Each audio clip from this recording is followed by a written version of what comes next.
breakthrough day for you. We are going to teach you how your brain learns. Most kids don't know this. In fact, I didn't learn this until I took my master's program in adult education. So today, you're going to get a master's degree in adult education for free. That's a pretty good deal? But you're going to get to learn it now so you can immediately apply it to learn anything you want to learn. You want to be a brain surgeon, you want to be a rocket scientist. After today, you're going to know how your brain learns. That sound pretty good? Okay, so, again, we're always looking at CD, which stands for in our program, Can do, right? My favorite. Oh wait, who said that? So having a can-do attitude makes a difference in your life. So some people have trouble getting motivated, right? Who motivates you? You say you? That's right, yourself. Jerry can get the chip up here, right? You motivate yourself. People can give you incentives, encouragement, right? But ultimately, you have to decide. Remember last week we were doing the feed my fish and Mahis? Where is Mahis? There she is. Remember I had Sharky at home? You had to decide for $1 million when you want to feed Sharky, right? It's always your decision. So sometimes we run into things that give us brain freeze. Now you ever had like a popsicle, something really cold, and you get like brain freeze, right? You feel that? Sometimes though we get that when we're learning. Like if math is hard, and you have a problem, man, I can't do it, right? And when you believe you can't do it, what's going to be the outcome? You can't do it, right? So you don't give up. You find a way to solve the problems in life. So we're going to give you the tools to avoid brain freeze. That sound pretty good? So you can solve problems in your life, whatever it is. Builds confidence, right? Allows you to move forward. Because if you get stuck in life, you're not going to be able to get to your amazing future, right? So, first thing we're going to do is we're going to talk about a puzzle. So move back to where your puzzle was. Yeah, you're getting ready, but we're actually right here. So do you remember, some of you were here the first day at our overview, and we gave you a puzzle to solve, right? You had to draw 3 solid lines, one connecting A to A, one B to B, one C to C, but the lines were solid. They couldn't cross, right? But do you remember how we solved this? Anyone remember, Dakota? Mahis, what did we do? What did you connect first?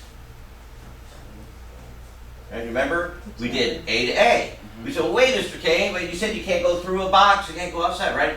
But I never said it had to be a straight line. I just said a solid line. So if you can kind of be creative in your problem solving, we can actually get started on this puzzle. You had to believe, oh, I can bend the line as long as it's solid, right? So now we can connect A to A. And then we can do what? B to B, right? And now we have A to A, B to B. Now you see the path for C to C, right? It just winds right through there. So, right at the bottom of this puzzle, the technique that we learned was learning by doing. So write that at the bottom of your page there, right? Yeah, flip that thing. Right, learning by doing, okay? Because a lot of things in life, you can't figure it all out at once. Like, do you know what the rest of your life is going to be like? You say, of course, Mr. Kane, I don't know, right? You're going to learn by doing for the rest of your life, right? You're going to figure it out, step by step, to see what you can do with your amazing life. You with me on that? All right. So based on this, we're now going to give you the next puzzle. Okay? Now the next puzzle is going to be what we call the pyramid puzzle. Right? The pyramid puzzle is, instead of drawing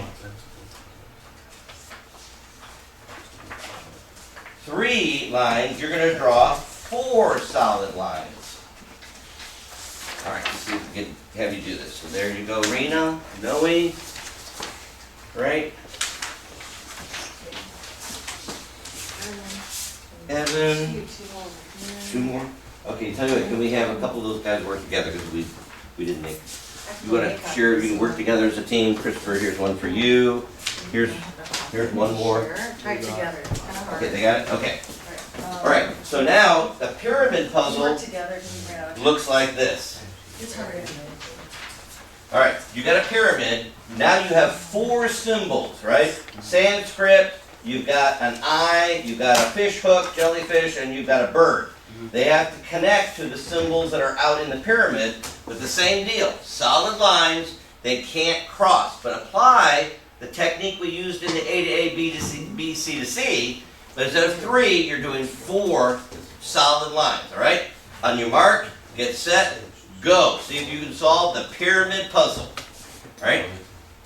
So again, don't get caught in analysis paralysis. Use your pencil and start experimenting, and then if you see that's not working, erase that and try another strategy, right? Cue the Jeopardy music. I just did the Jeopardy. Yeah.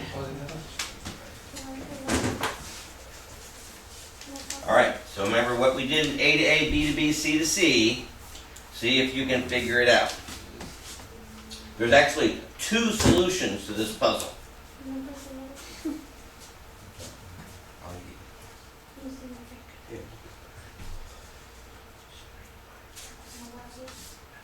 So raise your hand if you think you've got the answer.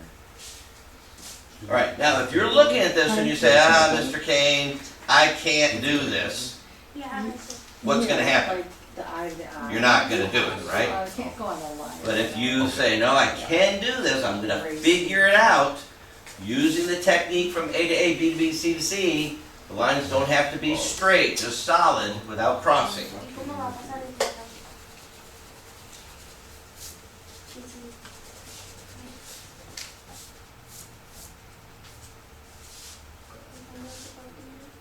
Did you get it? Okay, let's try another. If you got the start, that's the hardest part. You can do all the rest by that wrapping. Wrap that around. Okay, just keep going. Is that gonna work?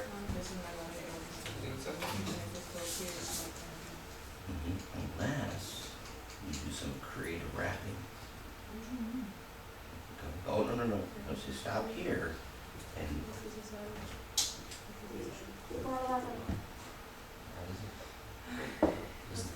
okay, so you got this, right? So if you take this one through there and through and around that. Rena, you got it. She got it? Rena has the solution. It is possible. All right. So now you know it's possible. Anyone else? Well, does anybody have a solution? Yeah, look around. Just check, see how they're doing. Getting started is the hardest part. Okay, you've got a good start with the bird to bird. That was right. You gotta get a start. Bird to bird. That was a good start. Like 3. No, I did like 3 songs. Okay, how we doing? Okay, bird to bird is there. the right way to start. Together. Bird to bird. Pick Yep, that way. Straight across. There you go. Okay, now do the wrapping for all the other ones. But then how do we get these? No, you got it? These Oh, okay. Yeah. You don't have a pencil? No. You gotta get going there. Okay, well let's see how Rena did this, all right? While you're working, I'm gonna put a solution on the board here. Now remember I said there was 2 solutions, right? So Rena started off with bird to bird, that's one solution. Or the other one is Sanskrit to Sanskrit. Okay. What that does is it divides the puzzle in half, right? So now you can then wrap around those halves. So once you do this one, you go to the next one, right? You wrap it around, and the next one, you wrap it around, and then you get to the last one here, and you do the wrap. So it's all about getting through those passages, right, to get to the solution. So you have Sometimes the straight line, although that's what you want your life to look like, is not always the solution to a puzzle, right? You have to be kind of creative, right? Now, Not just erase. you could, stare at that thing, you could get brain freeze, right? But the idea is you learn how to solve problems. One solution helps you to learn to do the next one, right? You build your confidence and you build your ability to stick with it and not give up. That's the can-do approach. That make sense? So we're going to be giving you puzzles throughout the semester here, building your confidence and giving you strategies like learn by doing to be able to get the answers, okay? Right. Do we put those aside now? Okay, so we're gonna have move Start forward. taking Miss notes Debbie, again. what happened to my sucker? I was looking, is it in this hit? Okay, I put it back. alright, listen to Yoda here.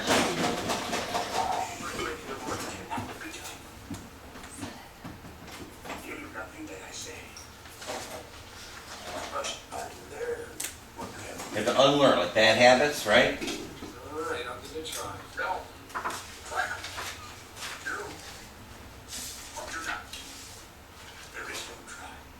Okay, so Luke says, alright, I'm aware I have some bad habits, I'll try to change, right? But if you say like to your folks, they say to do your chores, go, well, I'll try to get my room clean. When you say it like that, what are you really saying?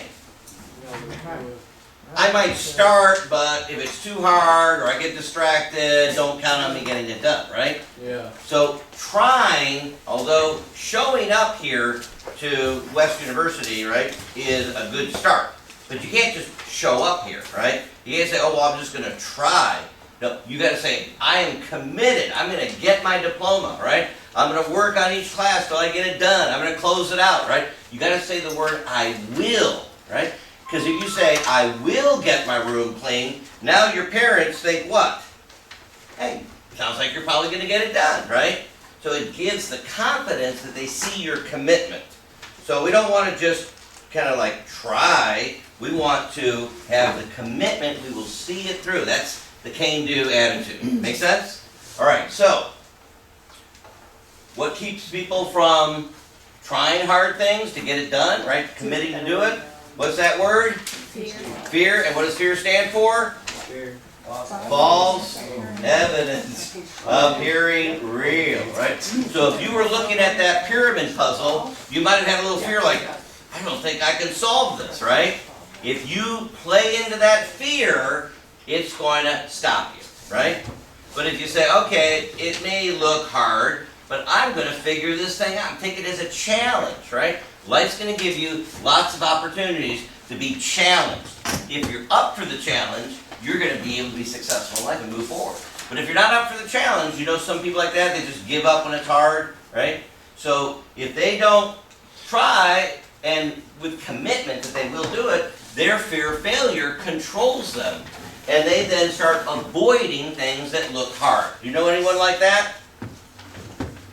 You know anyone who, if it's hard, they just don't want to put the effort in because of fear of failure, right? And they usually use like, oh, that's stupid. They make some excuse, right, why they're not putting any effort in. But if you do that, if you avoid challenges for 30 days, what happens? There you go, Jerry, give that man a chip, right? It becomes your habit. And so people then start getting stuck in life. And at your age right now is the critical time to not get stuck, right? You've got your whole future ahead of you. But if you just, I'm just going to go with the flow, I'm just going to have fun, right? Remember we talked about short-term hard, long-term easy. But if you want everything easy, life becomes long-term hard, right? So this is now where the rubber hits the road, so to speak, right? If you're going to get going in life, you've got to have this can-do attitude, all right? So our opportunity here then is, again, to be committed. So you signed a contract and you're saying you're going to come every week, right? Thursday morning. Unless you're sick, be here, right? Because every week builds on the next. All the skills, all the learning. And when you get this whole program done, your book is full, you're going to come to graduation, you're going to be proud of yourself, right? Because you are now ready, you have the confidence and the skills to be able to pursue whatever you want. So again, each class now, remember, we're participating, you're doing great, taking notes, right? We're going to explain today why we have you taking notes, all right? There's a rhyme and reason, there's a method to my madness, okay? So I appreciate you've been trusting me on that, right? Then of course you do your action plans, do your teaching sheets, we're going to explain why we have you doing that. But if you are absent, what's your responsibility? Thank you, Maïs, right.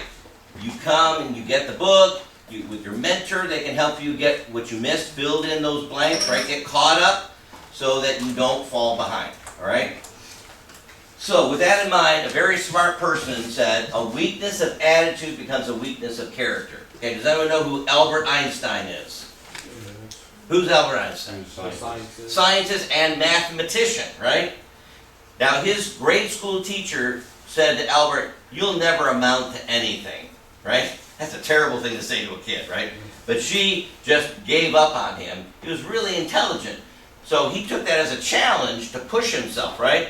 And he became an amazing scientist and mathematician. You know his famous formula, E equals MC squared, right? That is the formula for the theory of relativity, explains the whole universe. This guy's smart, right? So when people that are smart say something, you listen, right? So can someone translate, what does he mean when he says a weakness of attitude becomes a weakness of character? How would you translate that? Who can put it kind of your own words? Christopher? Yeah. All weakness becomes a strength.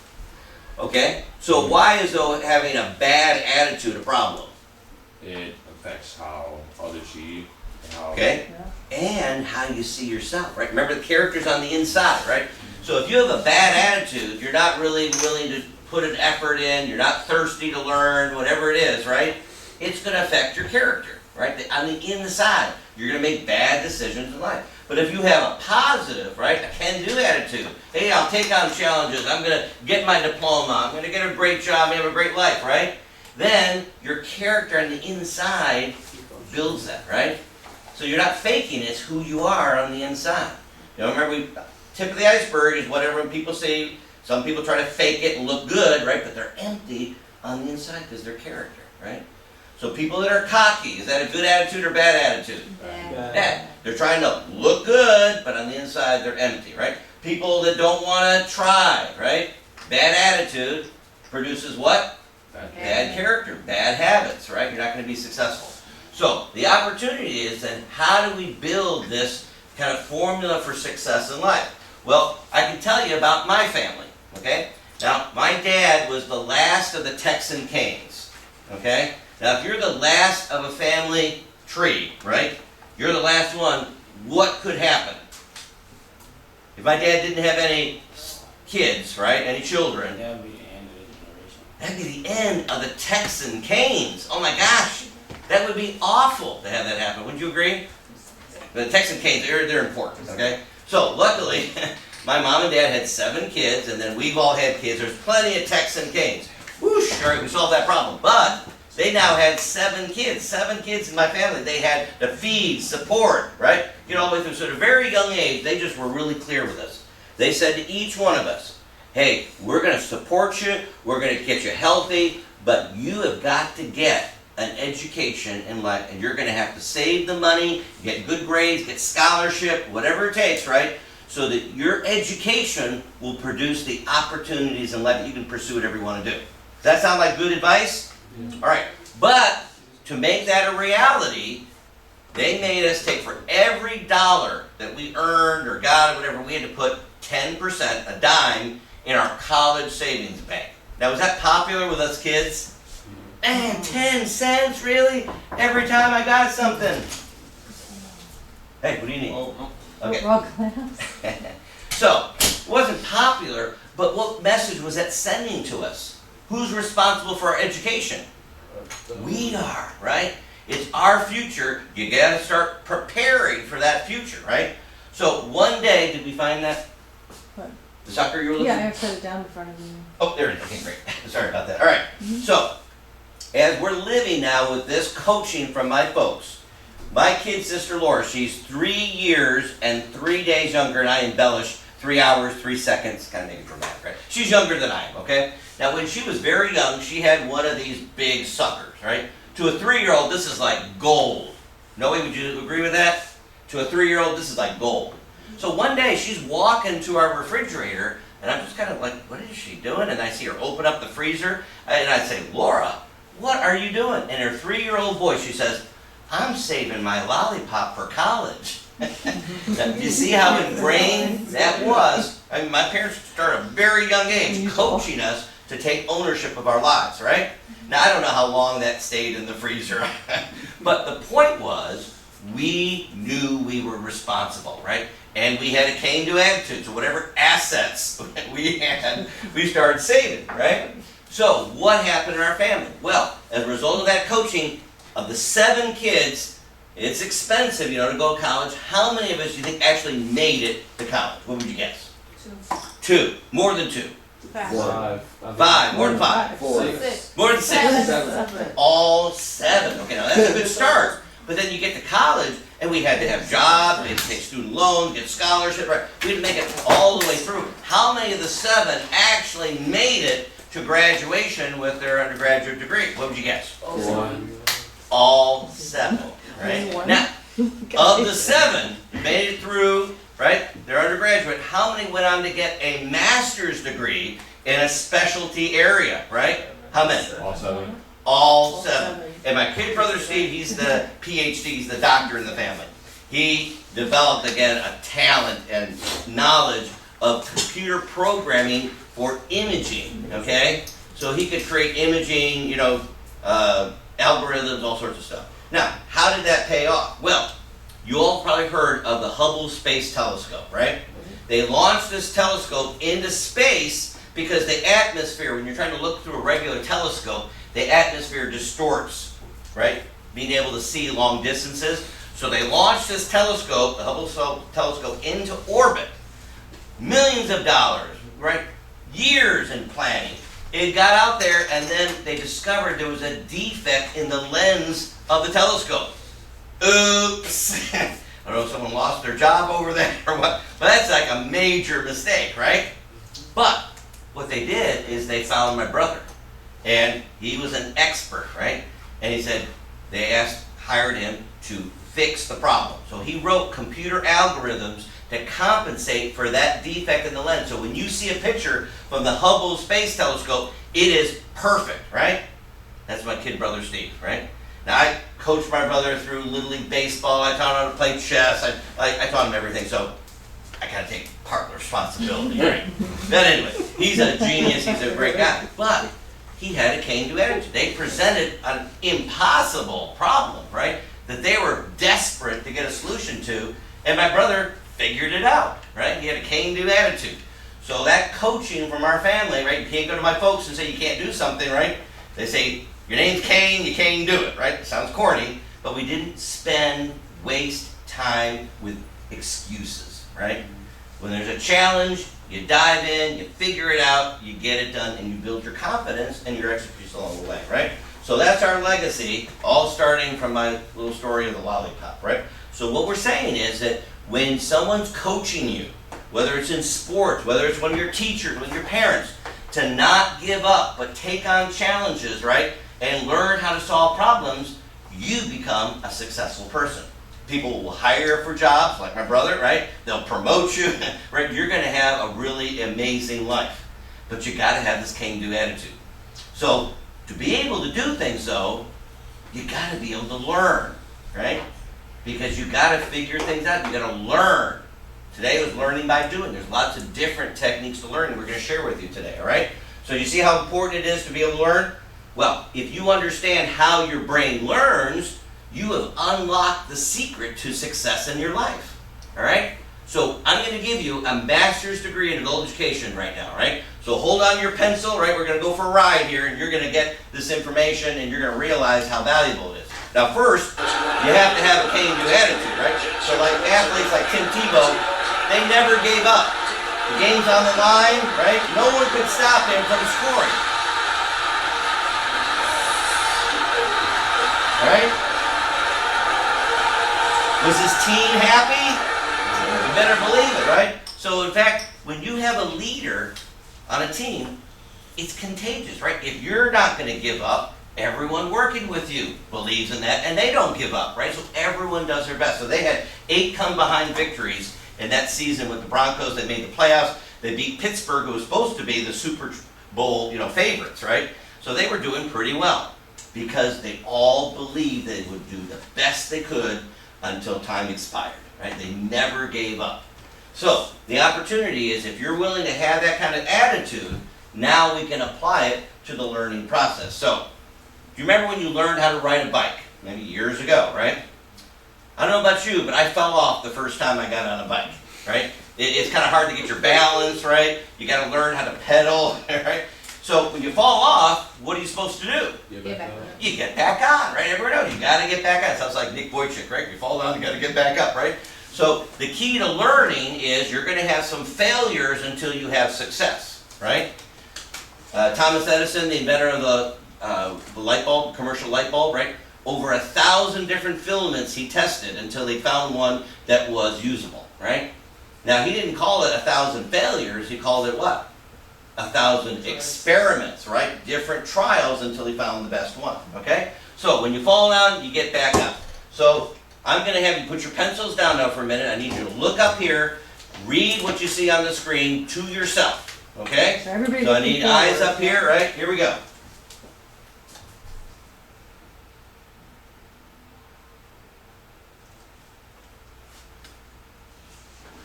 Okay, so now that you've read that, there's blanks in your book. I want you just to go ahead and fill in those blanks of what you just saw up here, right? Just fill in all those blanks, right? Yeah, you saw it, right? And she's looking at it, she saw it, right? So I don't remember it. Okay, It's okay. so as a little setup, Yeah, okay? set up. I realize most of you probably can't fill those blanks in, right? I couldn't. So I'm proving a point that they found in research. The research says that when we read something the first time, we are lazy learners. Okay, that's not meant to be a criticism, Everybody. it's just a reality, right? So when you read something the first time, what percent of the total message do you probably get? 0. Okay, it could be 0, but it could be up to 10%, right? So put that in. So 10% is the answer there. So flip over the page, right? Now, when you hear someone talking to you, right? What percentage do you probably get about? Less than 50. Unless you're a really good listener, right? The research showed it was about 20%. All right. Now we tend to be a little more visual, right? So if you see something, right, like a picture of something or whatever, how much do you get? About 30%, right?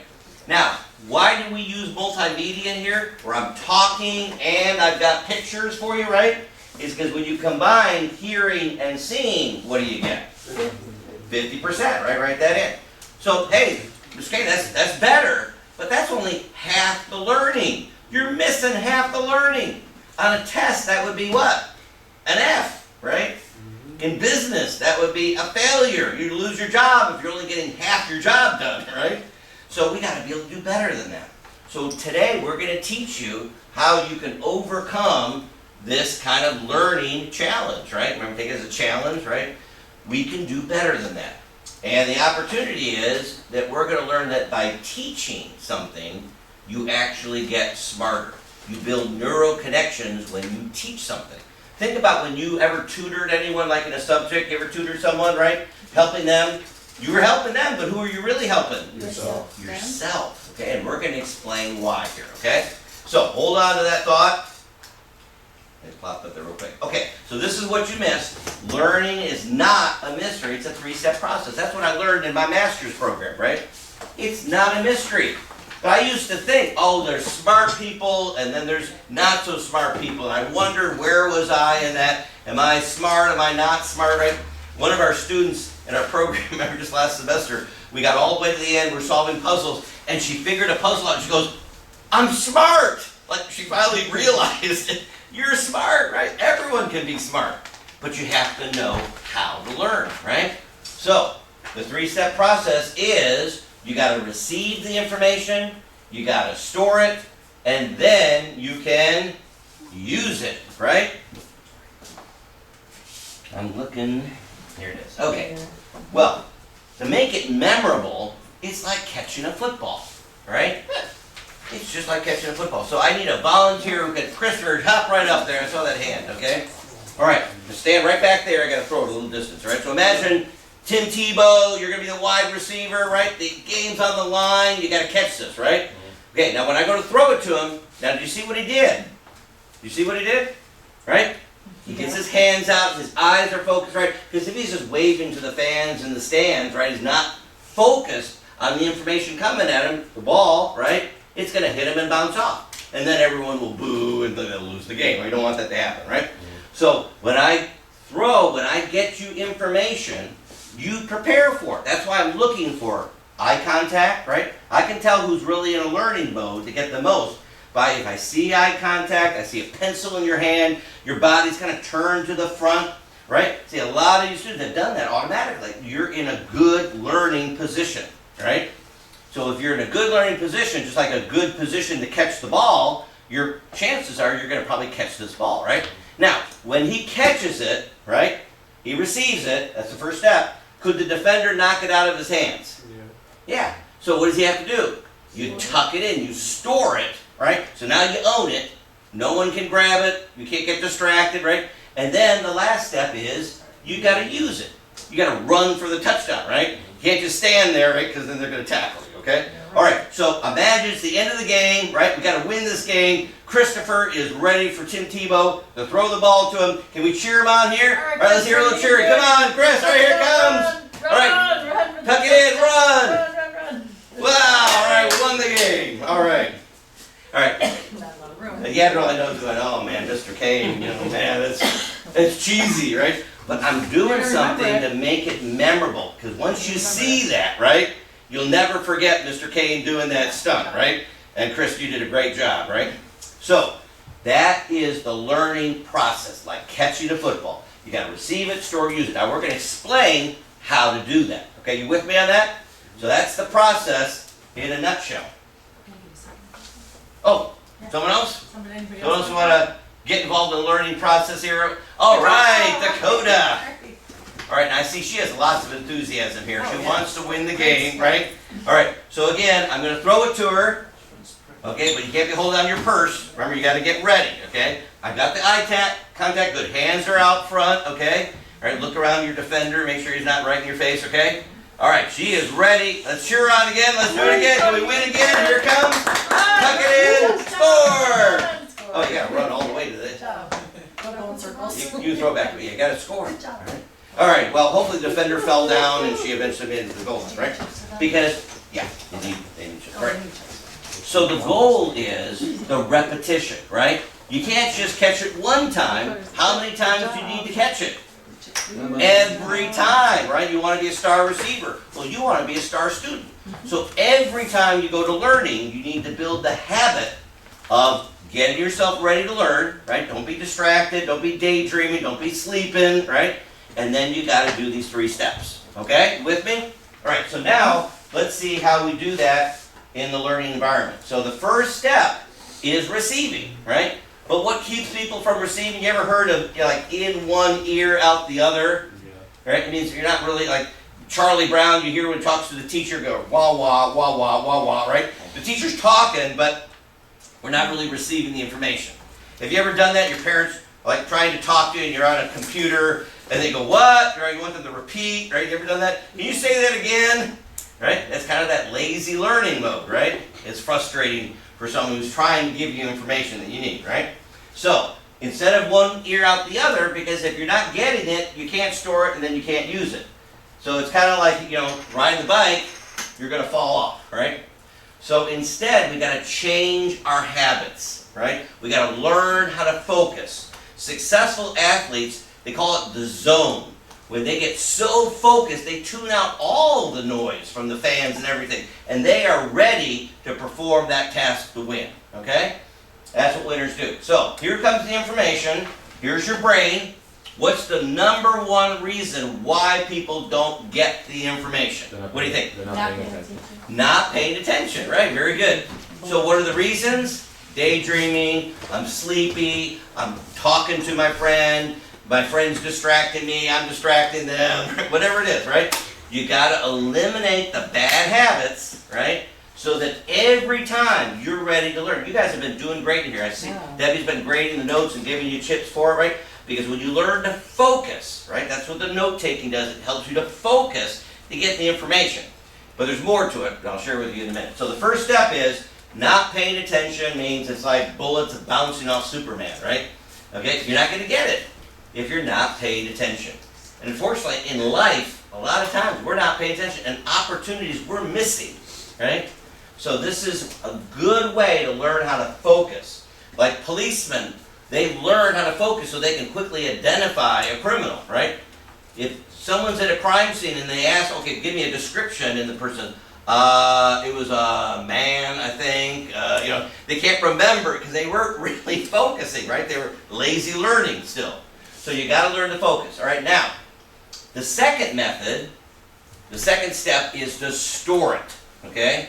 There's two methods to move the information to your permanent storage in your brain. All right, the first one is we actually have learned this way back in elementary school. Okay, do you remember what 5 times 5 is? 25. 25. How'd you know that? Math. Or did memory. You drilled it in. Remember you had to do math tables? Maybe you put that out of your memory. 1 times 5 is 5, and 2 times 5 is 10, 3 times 5 is 15, 4 times 5 is 20, 5 times 5 is 25, right? We drilled it in, right? Repetition. In sports, why do you do drills, right? The repetition of the fundamental skills you need to be successful in that, right? The coach leads you through that. Your teacher often gives you multiple problems to do. You say, oh man, it's so boring. I'm doing it. It's the repetition building your confidence that you can do all sorts of different numbers in math and things like that, right? So drill and practice is one way to drill it in so you know it. But the second method, well, let me finish with the first one, right? So you know 5 times 5, we drilled that in, right? What is 25 times 25? 50. No, times. I don't know. 1,525. No, Serena, good guess. She's looking in the book. Put that in, there'd be a distraction, right? It's actually 625, all right? Now, what's 1,025 times 1,025? You say, Mr. King, we didn't do the 1,025 tables, right? But it's 1,050,625. Now, how did I know that? Because I drilled it in to impress you, right? You have to know something, you drill it in, right? Why do medical students have to memorize the whole body? It is very challenging, right? But they have to do that for a purpose, right? If you're in the emergency room as a doctor and someone's coming in and it's life or death, they can't go, someone get me a book, let me see what I'm looking at. The patient could possibly die. Excuse me, this is GPS class? Excuse me, you need to step out. Bye. Distractions, right? All right, so the idea is that you memorize things you need to know automatically, right? But everything else we learn, you can't drill everything in, right? So we have the second method, which we call 3-person teaching, right? When you teach, you move the information, you process it into your memory, all right? Now, let me explain. I'm going to use kind of a demonstration so it'll make it more visible for you. All right, so when you receive information, you're learning, it goes into what's called your short-term memory. All right, you see that?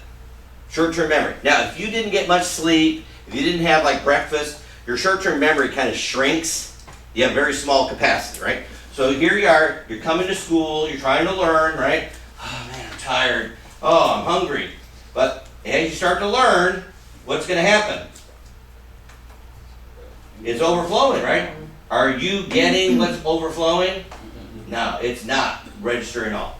And usually I can tell when people are having that problem. Mr. Kane, can I go to the restroom? They just can't focus, right? They're looking for a distraction. But if they could transfer it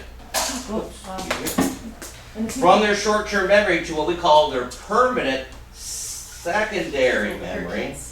Yeah, I'm trying to turn over Guys, on here. this side, can you work these or try to make it too? Okay, so what did I just do? I transferred short-term memory to long-term memory. This is now your permanent storage. This is what you'll have for the rest of your life. Short-term memory is just short-term, right? So when you pour that in, you got it. Now you might say, okay, well, Mr. Kane, how much long-term memory, permanent memory do I have?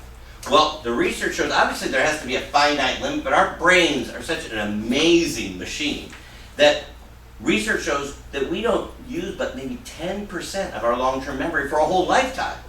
So you will never really run out of long-term memory, okay? So don't worry about that, right? But I sometimes say, oh, Mr. Kane, I can't store any more in my brain. It's not their long-term memory they're talking about, it's their short-term memory, right? Now, let's say, for instance, though, you get a good night's sleep, you had a good breakfast, right? You can focus a little easier, then short-term memory is a little bigger. But still, what's going to be the problem?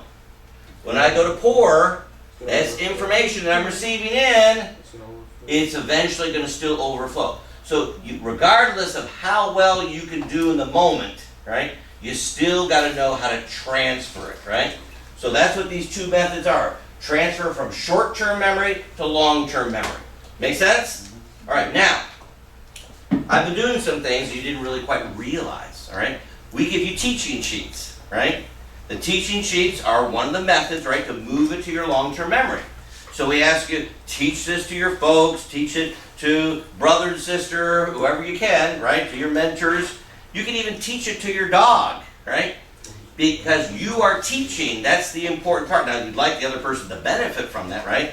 But the method for getting to your long-term memory is about you, right? Your process, when you teach, you have to put in your own words. You're making neural connections. So every time you teach, Evan, did you know that you get smarter? Every time you teach, you get smarter. That's why it's so important to be a teacher, right?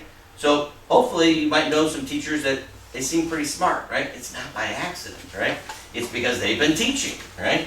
So the more you teach, the smarter you get. So that's why we have now our graduates from GPS being mentors for you guys, right? And it's helping you, but who's it really helping? It's reinforcing what they've learned, right? Making more neural connections, making them smarter. So your brain actually expands its capacity as you teach. That's why like your frontal lobe doesn't fully develop to how old? 25. 25, right? So little kids don't have a lot, right, stored in there. But if they are learning, if you kind of stimulate to learn more, that develops quicker, right? They make more neural connection, you get smarter, okay? You get smarter right now at your age by teaching, okay? So with this method now, we want to transfer it over. Now, the timing of this is extremely important. Now, when did I tell you to do your teaching sheets? Last week. Next week, next month? Today. Today, thank you. Right. Always it's today, right? You don't procrastinate, but there's an actual physical reason. Because at night, what does your brain do to your short-term memory? It cleans it up so you have fresh memory for the next day. So if you haven't finished that transferring process, right, you start to lose it. You ever wake up, you had a dream and then it starts to fade quickly, right? Because the brain was going through a cleanup process as you woke up. It's like booting up your computer, okay?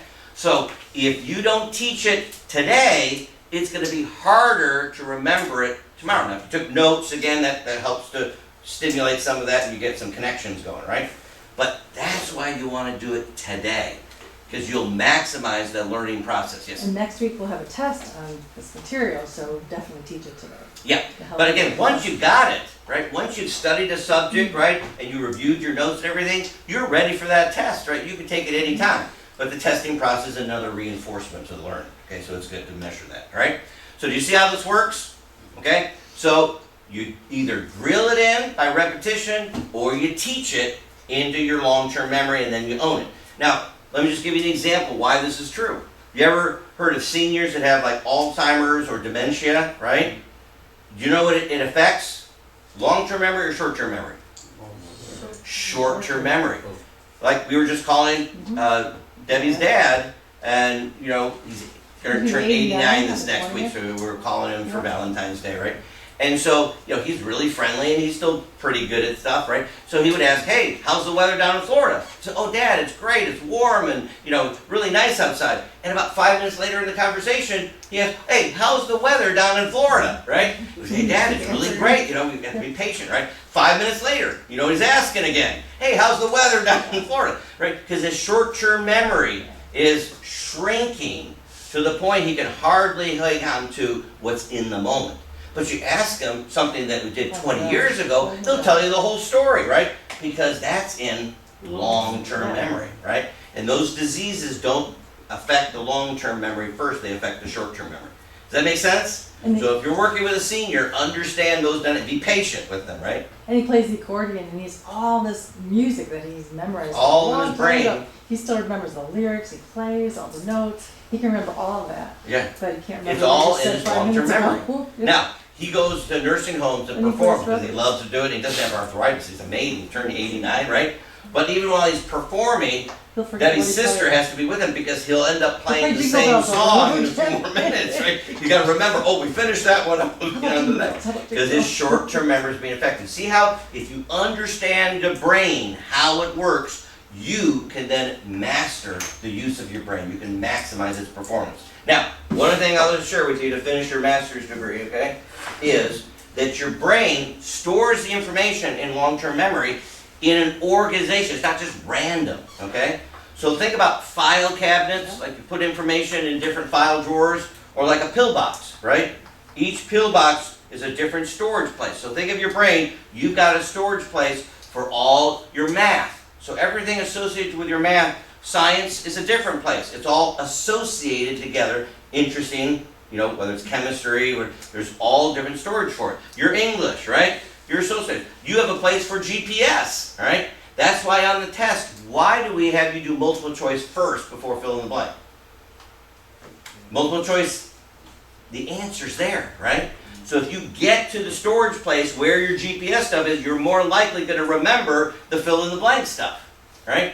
So if you start doing the fill in the blank first, you go, oh man, I can't remember this, right? You get discouraged. You do the multiple choice first, now you're there, now you start remembering it, right? Or how about, for instance, you go shopping like in a big mall. You ever parked and then you go in and you come out and go, man, where did we park, right? You can't remember. Because when you were parking, you were in what's called right brain mode, spatial, right? But when you went in the shop, you're looking at prices, you know, comparing items. That's a left brain, right, activity. So if you're down left brain for a long time in the store, and then you come back out, you got to kick yourself back into right brain thinking. Where did I park the car, right? So you try to remember, you try to think of, you know, like a landmark. You know, was there a light post there? Was there a number, right? Or maybe you took a picture with your phone. That helps, right? But you got to see how your brain works. You got to know what mode you're working in, and then you can maximize the retrieval from your brain. That pretty cool? Mm-hmm. All right. So a lot of these trivia people, that information isn't random. It's all stored in their brain in the different categories of those subjects. Okay. This is how your brain works. So when you now know, you're confident in how your brain works, you can do all sorts of things. So the first thing now is we need to practice this, okay? So what we're going to do is practice this three-person teaching. So what we're going to do right now is the three-person process is, the first person is the source of information. That's me here today. Or if you're doing independent learning, it's the computer, right? Whatever your source of information is. Who's the second person in the process? You, the receiver, right? I'm throwing the football, right? You're receiving it. But what do you have to do with it? You have to use it, right? So you then teach it to someone else, right? By teaching it, you process it in your own words, you're putting it into your long-term memory. So there's the three-step process, okay? You with me on that? So we're going to practice it right now. So we're going to put you in pairs. One person's going to teach the problem-solving process, right? A to A, B to B, C to C, or the pyramid puzzle, right? Learning by doing. You can look at your puzzle and kind of just explain it. The other person's going to explain the 3 steps of learning. Again, just say it in your own words, right? You can be looking at it, but when you explain your own words, you're processing that into your long-term memory, okay? So we're going to get you matched up here. So, let's see. How can we... Dakota and I work together, and then you got two. Okay, so Rena and Noe, okay, if you can turn to each other here, right? And I've got Marilyn and Jennifer. And Evan, could you come down here and work with Christopher? Okay? All right, and then up here, the 2 of you guys, 2, right? And then the 2 of you here, okay? Gabriel and Humberto, okay, can you get together here? So one of you take the lead and say, okay, I'll teach the puzzle first, right? Whoever thinks they're kind of confident with the puzzle. And then the other person takes turn teaching the 3 steps of learning, okay? On your mark, get set, go. Grab your partner, do-si-do, do the teaching. Here we go. Awesome. Good job, right? I just moved it to your long term.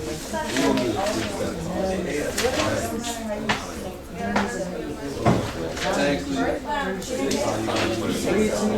receive the information so much. You did the football, so just, Yeah, you really learn it, you receive it, and you store it, you take it in. That's how you. And then you just use it for someone. All right, so you're going to teach that? Just explain to her again what is the method, right? Where you start, Bird, right? And then you do what? You open traffic, Wrap it around, right? You just gotta spin around to other objects, right? Matching objects, so you got them all connected. So learning by doing process, right? Okay, I'm reading, can you teach him the 3 steps to learn? What is the 3 steps? Right there. Okay, now not looking, 3 steps to learn. You have to, you got it, see? It's now in your permanent long-term memory. That's great. Okay? Make sense? So, what have you just been teaching me so well? I'm gonna explain you. Okay, guys, finish up teaching each other, and then we're gonna explain what just happened, okay? Alright, so as you were teaching, what were you doing? You're dumping out from short-term memory into your long-term memory by explaining your own words, you're processing, right? So 2 things just happened. You freed up short-term memory so you can do what? Get more information. More learning, right? Say, hey, Mr. King, this is great, keep it going, right? This is what we would do in companies, right? So like, I had workshops for our employees. It would go from 8 in the morning to 5 in the afternoon. Their short-term memory would fill up very quickly, but what do? We had them process it, right? Keep teaching it, they could go all day. I taught night school, right? So people that are professionally, they're working, but they're working on a degree at night. So they would come into class, and after a long day of working, they were tired, right? So class was to go from 6 to 9:30. And you know what happened every night at the beginning? Halfway through the class, oh, Mr. Kane, can we just leave early? You know, can I check out of West University early, you know? Because what's happened? Their short-term memory's full. They feel like, oh, I can't learn anymore. I'm tired, right? So then I taught them how to transfer the information. And guess what happened in the night school? We go 6 to 9:30, and they go, oh, Mr. Kate, man, the time flew. Can we go just a little bit longer? This is really interesting, right? Because now they're being a good consumer of their education. They're paying for it, right? Before, they were cheating themselves.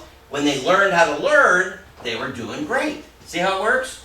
You don't have to check out of here early if you know how to learn, right? You can maximize every single day. Get your classes done. Close them out. Move on to the next class. You know, in independent study mode here, you could get high school done in half the time if you were focused, right? So, who's it up to? You, right? You have to motivate, but you have to know what you're doing, right? So that's how powerful. But the second thing is, when you free up short-term memory, you feel lighter. You feel like more energy. Did you notice that? So, the 3 steps to learning is you gotta receive it, store it, and use it. Mr. Kane, I got it. And you feel like, hey, a load has been lifted off because I've actually unloaded it into my long-term memory, right? I am now free, I'm fresh, I can do this all day, right? See how that can change your whole life, your whole learning, by simply understanding how to use your brain properly. Really cool? Now you're going to go back after this, you're going to see other students, and you're going to see them, can I go to the restroom, can I check out early, you know, and you know what's going on, right? Their short-term memory's full, and they've been doing this every day, so what happens? They get in the habit, right, of checking out of the learning process, right? They don't believe they can do it, so they don't, right? But you can now take control of your learning, right? And you can even help someone, maybe a friend that you see struggling with it, you can teach them what you learned. You're going to help them, but who are you going to help?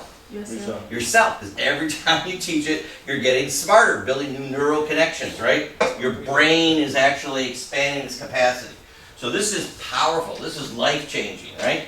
Now, a little more to my method. Why do we have you taking notes?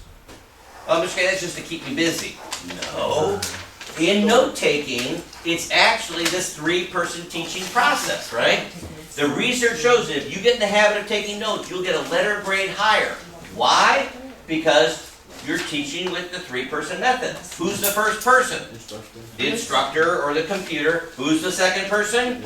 You. But now who's the third person? Who are you teaching?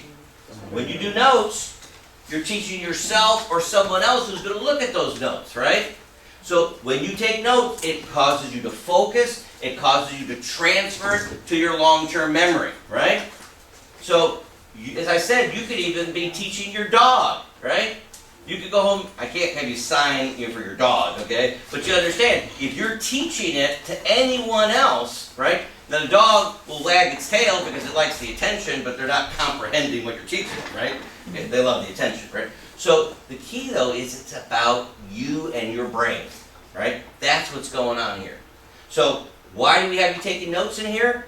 So that you build this habit, right? Of taking notes, focusing, processing the information. Our class is an hour long, we could go 2 hours and you'd still be doing great, right? Because you're constantly processing the information. Now you say, okay, Mr. K, that makes sense, now I get it. That's why I'm able to stay more focused in here than maybe out doing my own independent learning, right? Because I'm not always taking notes. So how can you be the note taker? How can you help yourself to always take notes? We have this nice journey guides, colorful, the blanks are set up for you, right? But when you go to just learn off the computer, what do you have? A blank piece of paper, right? Okay, well I went to Cornell in college, they don't have nice books and everything. You're listening to a lecture, you're freshman, you're in like a lecture hall at like Cornell. I was at 500 students in a lecture hall, you're just like a number, right? Professor's just teaching what you got to do the learning, right? So what do? Well, this is called Cornell notes. I went to Cornell, right? What you do is you take a blank piece of paper, you draw a line down the middle, and you create an outline. So this is the outline of this lesson that we've just been teaching. So here's how our brains learn, right?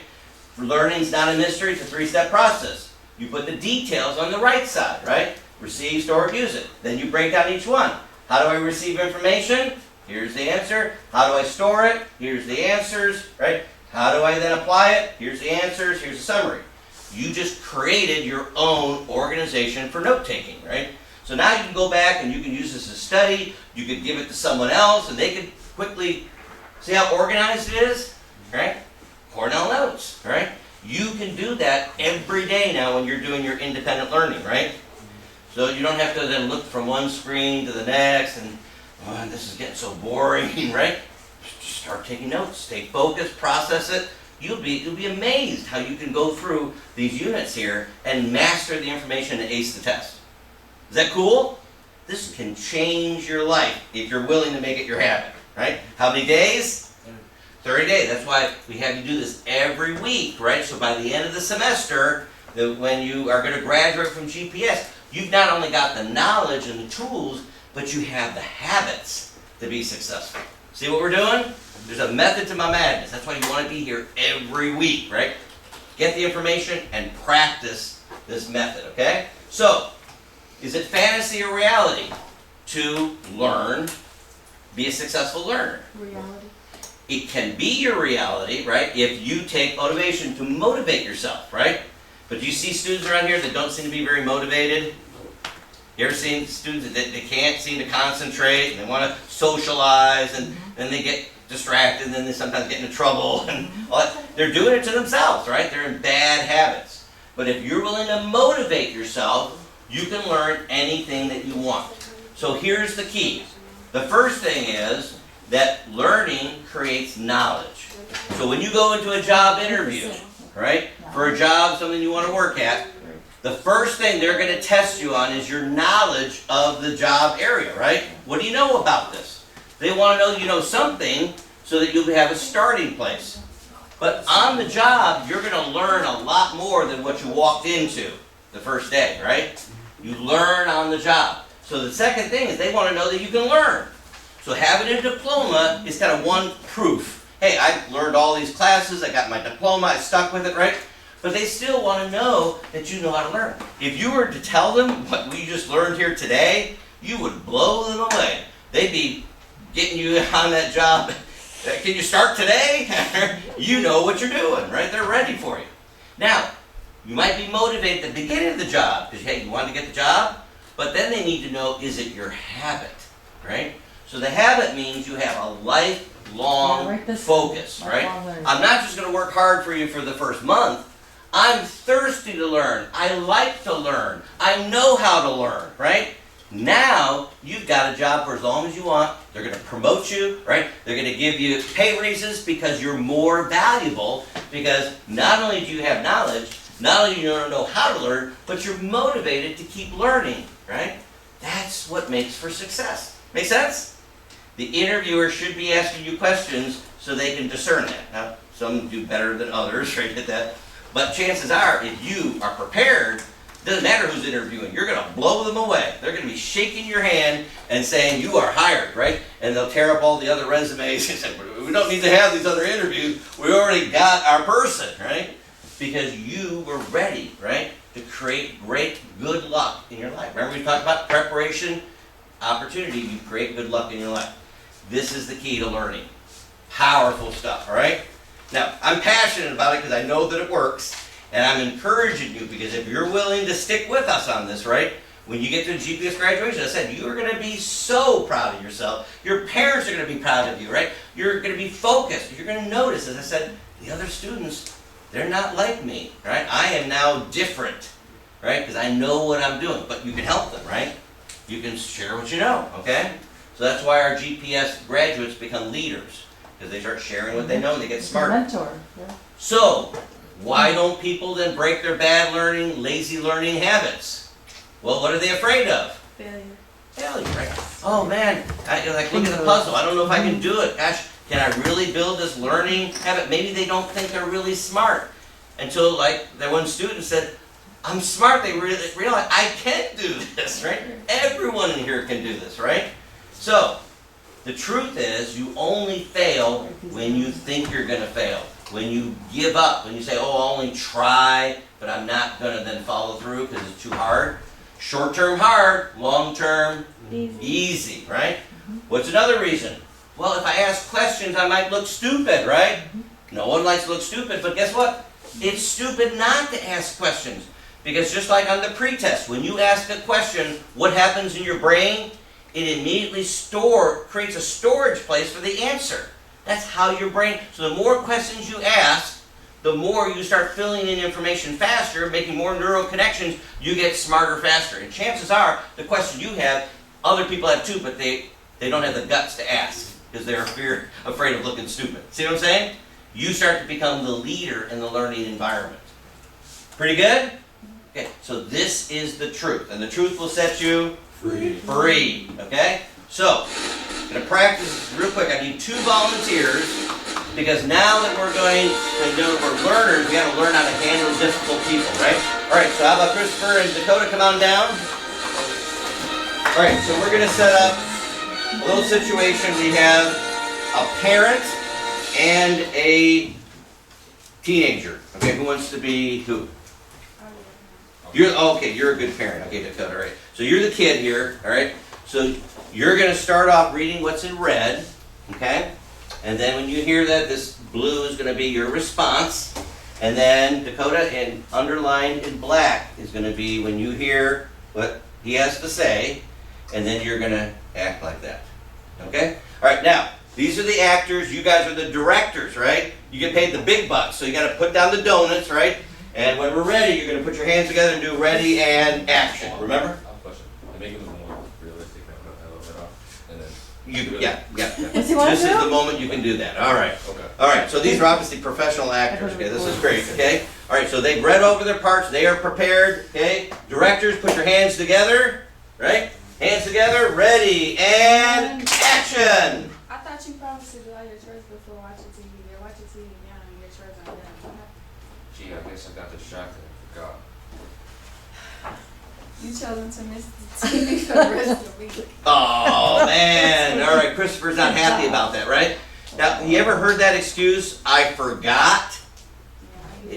Yeah. You being honest? You know how that drives your parents or your teachers crazy? Because what you're saying is, I'm not responsible, right? You forgot means it wasn't important enough, you're not listening, you're not respecting yourself, I forgot.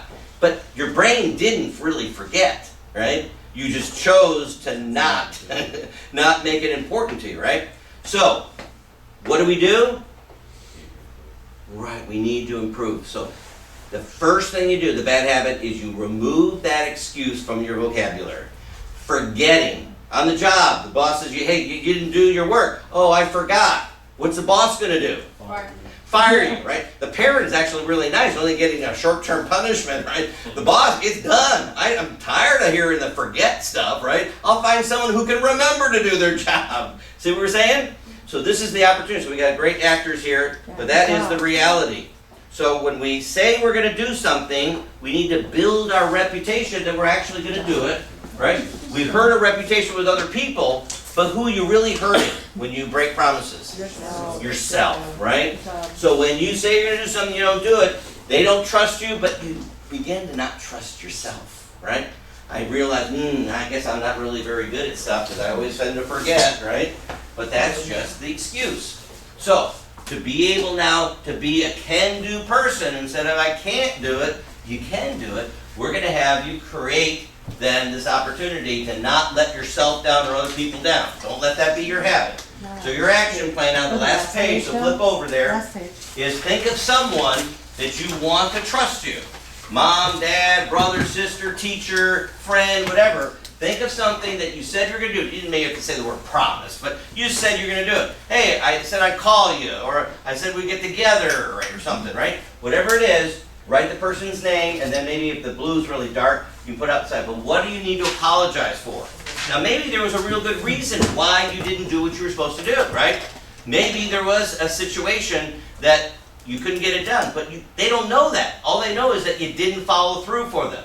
So they think, you must not like me, or I'm not important to you, whatever it is. So you need to let them know what happened, and then you say, now I'll get it done, right? So now you rebuild the trust. People will forgive you, especially if there's circumstances that cause that to happen. So when are you going to do your action plan? Today. So write What's that the in. goal again? Build trust, and right? write that Trust in. with That's the them, goal. trust with yourself. So raise your hand as soon as you got a plan. We write the plans down again because people don't plan to fail, they fail to plan, right? That's why this note-taking, writing things down helps you to remember to do it, okay? So write down, who is it that you need to trust? What have you maybe not been doing? You said you'd clean your room and you didn't.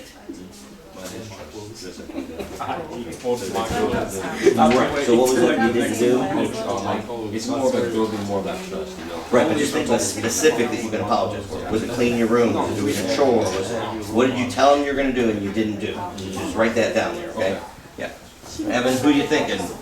Parents, friends, something you said you're going to do, you didn't do, or your teacher, right? You said, hey, I'll get this, lesson done, I'll close it out, but then you didn't do it. They don't know why, right? So put that person's name, put the reason why, and now you're going to commit to get it done. Not like I'm going to try, I will. Right? Today, build trust. Write it down. Got an action plan? Okay, your sister, right? And what did you say you were going to do for her? That's what I was gonna do, and I just, Okay, right. But you can apologize to maybe something happened, but now we'll do it, right? So now she can trust you. That's all there is to it. Excellent. What do you got? Your mom, and would you say to your mom?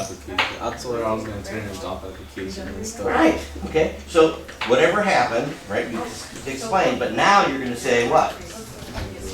Today, right? You're going to now not procrastinate, right? That's a great plan. All right, what do you got, Humberto? Right. So now you're going to apologize, and then you're going to walk the dog before a plan meeting, right? That's a perfect plan. What do you got? I think it's already formed out. Okay, so you didn't do it, apologize, explain why, but now you're gonna do it, right? So she can trust you. Very good, okay? The city first. And then walk in Howard doesn't do? Like, go to the What do place. Take the people with me. Go to the place.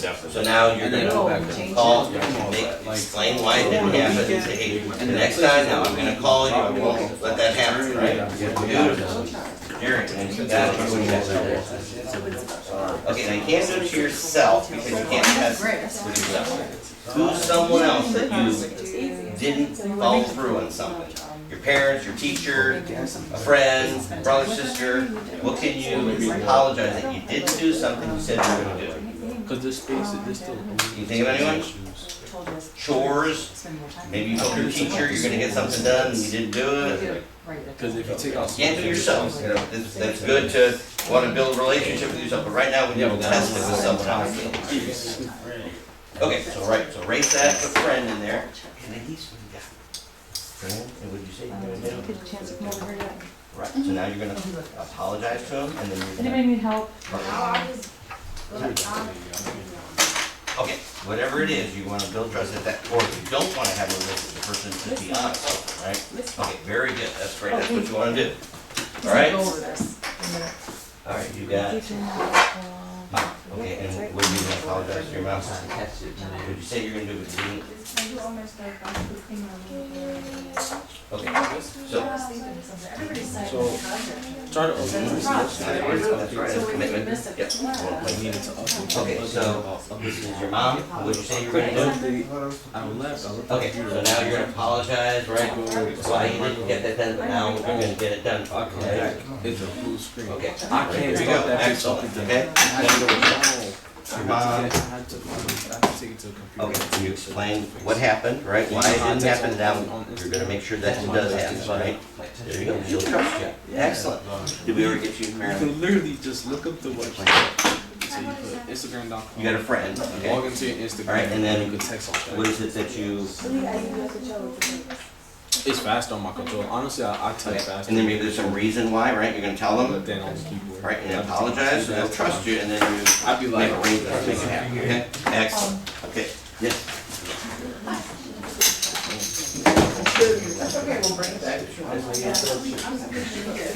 She is really under ventures. my mom would send you about it. Let me see if there's a Okay, all right, so, again, when you create an action plan, right, it helps you now, okay, I've written it down, now I can go do it, and when?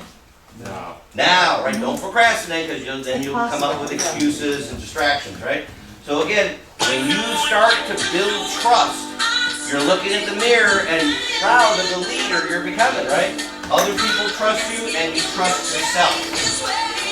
All right, so now I need everyone to stand up. You have just been given a master's degree in adult education on how your brain learns. It's amazing, right? You learned a lot You're gonna walk today. out of here with power, okay? Proud To change of your life. So now we just gotta make a pledge to use it here, okay? All right, so let's put our hands up. Let's say this together, right? Say it with me. I choose starting today to build a can-do lifelong learning habit, to create my own success by taking initiative, not procrastinate and avoid due to fears, but seek excellence by doing my best in everything, and have a great day, Great right? day. So now, Yeah. we got You teaching guys are sheets, awesome. right? Go to Real teaching quick sheet here, first. hold on, I gotta get the teaching Everybody sheets get the out. teaching sheet, yeah, you're ready. Here they are. And then, Dakota. Teach both sides to your parents All very right, bad. take one and pass this down. Now, 10 points last each week's side is on the plus back side, we're gonna do part 2, okay? 2. So real quick, You have one. you gotta write this in, right, so you'll be able to remember to teach this, right? So note-taking is when you teach others in the future, write that in, use your pencil, right? Yeah, fill in the Future. blanks. 3 steps to learning is like throwing a football, that's Never the F forget word, that. write that in. Yeah. Use your pencil, right? Memorable. 3 steps to learning, you got it now memorized, right? You gotta receive it, store it, and use it, right? And then remember each side now, you're not gonna be reactive, you're gonna be proactive, right? You're not gonna be a bully, you're gonna be a leader, right? Walk this through with them, have them sign it, right? And then you can teach it to another family member or friend, you get bonus, but you have to have a parent signature to get your bonus chips. Yeah. Now again, if you didn't do last week's, it's on the other side, right? So we'll take both of these next week and you can get all the chips for it, okay? So on your way out, guys, you've done a great job. Yeah, really.